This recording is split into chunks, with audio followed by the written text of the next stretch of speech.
On the first floor, you're against Shoki, who preemptively hits you for 4300 damage, and a high water ninja. If both of them attack you on the same turn, they will kill you, so you have to kill one of them before Shoki attacks you.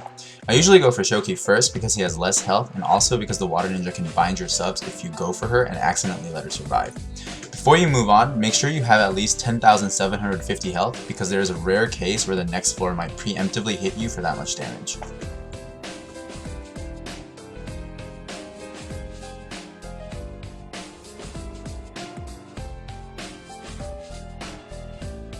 On floor 2, you're against Jackie, who preemptively hides your board, and a high light ninja. The light ninja does over 64,000 damage, so you need to take him out first. He has 1.4 million health, and assuming you spend a turn to reveal your board, you effectively have 3 turns to kill him. I found that this is pretty hard to do, but it's possible if you combo well enough and have some orb changes. Use the Suzaku active if you have to, but if you do, try to stall on Jackie for a few turns before you move on.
On the third floor, you're against Dragon Shogun, who preemptively reduces your orb time by 1 second for 5 turns and has about 2.1 million health.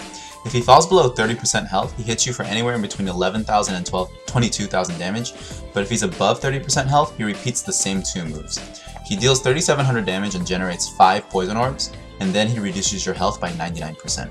The key here is to take advantage of the fact that he can never kill you with his gravity attack. The optimal strategy is to clear all the poison orbs on the turn that they appear, while clearing as much of the board as possible to make room for heart orbs. Then, after he uses his gravity, heal as much as you can so you can survive his next poison attack. It's really hard to do this while trying to proc Suzaku's leader skill, so what I usually do is just focus on staying alive for 3 or 4 turns to wear out the orb time reduction, and then use Suzaku's active to kill him.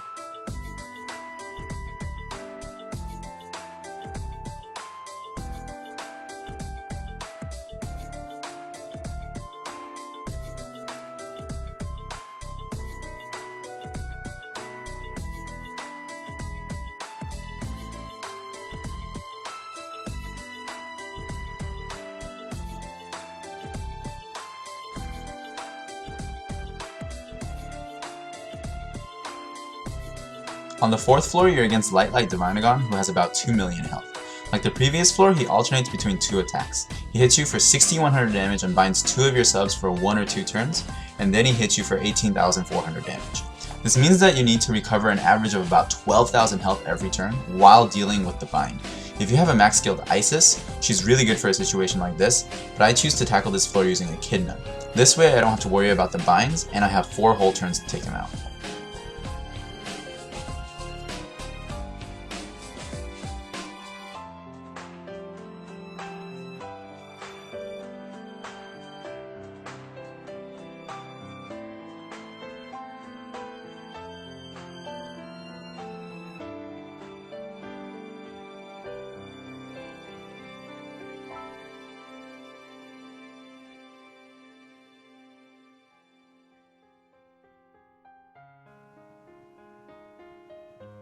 On floor 5, you're against Green Jugalion, who preemptively skillbinds your team for 5 turns.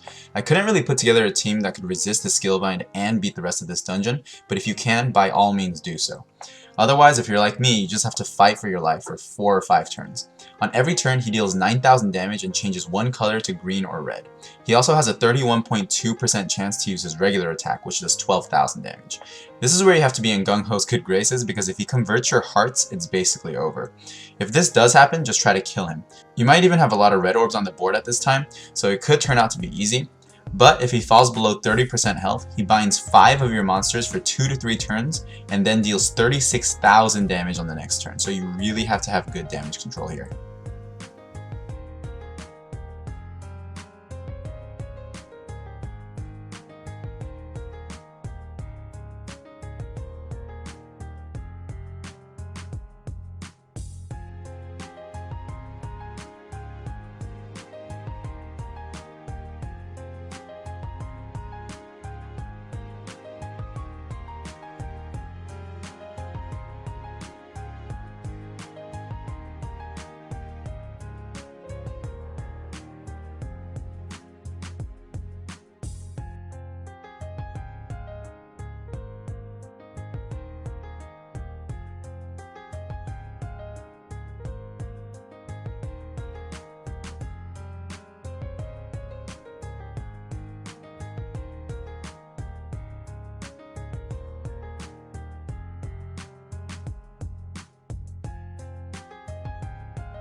On the 6th and final floor, you're against Zhao, who preemptively puts up status immunity.